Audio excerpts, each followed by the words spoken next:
Burkina Faso, ils diront que la construction d'un métro est impossible jusqu'au jour de son inauguration. Et ce jour-là, ils viendront dire que le Burkina Faso n'a pas assez d'électricité, que c'est l'IA. Ils ont dit que les centrales nucléaires sont impossibles dans le pays. Pourtant, en juin 2025, un accord intergouvernemental majeur a été paraphé à Saint-Pétersbourg et en janvier 2026, le Burkina a adhéré à la Convention de Vienne sur la responsabilité civile nucléaire. Ça, c'est un pas légal important pour un futur programme nucléaire. Ils ont affirmé qu'un data center n'était pas réalisable au Burkina jusqu'au jour de son inauguration. Ils ont tout fait pour dénigrer le projet, oubliant que l'Afrique est déjà en retard dans ce domaine. Ça ne les dérange pas. Ils disent que l'autoroute n'est pas faisable, puis exigent le nom de l'entreprise qui construit ou demandent où le président IB aurait pris l'argent. Le jour où IB inaugurera cette autoroute, ils changeront de discours et critiqueront le bitume, diront que la qualité est mauvaise et que le travail a été mal fait. Le Burkina a inauguré un CHU et on ne les a pas entendus. En 2024 et 2025, ils disaient que la force unifiée de l'AES n'existerait jamais. Le jour où elle a pris forme et vie, ils ont changé de discours. Ils disaient aussi que IB ne ferait pas 2 ans au pouvoir. D'autres s'amusaient à dire qu'il tomberait en octobre 2025. Nous sommes bientôt en février 2026. Et pourtant, il est toujours là. À un moment donné. On fait quoi d'eux? Force au Burkinabé.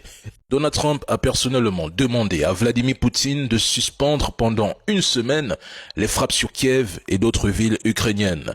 Cette demande a été motivée par le froid exceptionnel qui frappe l'Ukraine alors que le pays subit de vastes coupures d'électricité et de chauffage à la suite des frappes russes. Le réseau énergétique ukrainien est gravement endommagé. Les attaques massives russes ont touché les centrales électriques, les transformateurs et le secteur gazier. Les températures atteignent -6 degrés Celsius la nuit. Sans chauffage ni électricité, la population est livrée au froid tout simplement. Et dans ces conditions, mesdames et messieurs, on gèle. Et sans nourriture, on meurt. Depuis des années, on ne cesse de vendre le récit d'une victoire ukrainienne imminente pendant que le peuple ukrainien, lui, endure une situation dramatique. Zelensky affirme que la Russie perdrait 50 000 soldats par mois. Un chiffre imaginaire, alors que, sur le terrain, ce sont les Ukrainiens qui s'enfoncent dans le froid, la pénurie et l'épuisement moral et physique.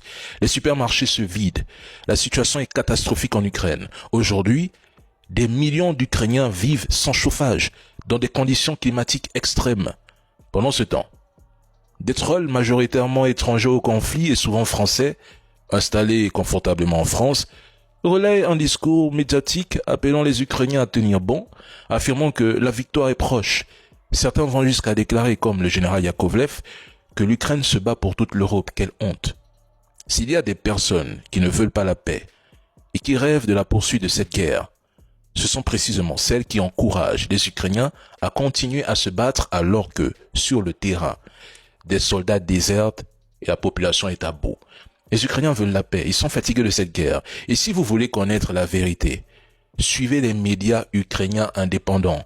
Des journalistes sont réduits au silence. La loi martiale est prolongée. Et pourtant, ce système est présenté comme un modèle de démocratie. Je répète, quelle honte. Mais à la fin de cette guerre, plus personne ne parlera de l'Ukraine. Tandis que la Russie continuera d'exister en tant qu'État fort et puissant. C'est là tout le comble de cette histoire. Qui parle encore de la Libye, du Venezuela, de la Syrie? Qui en parle encore? Personne.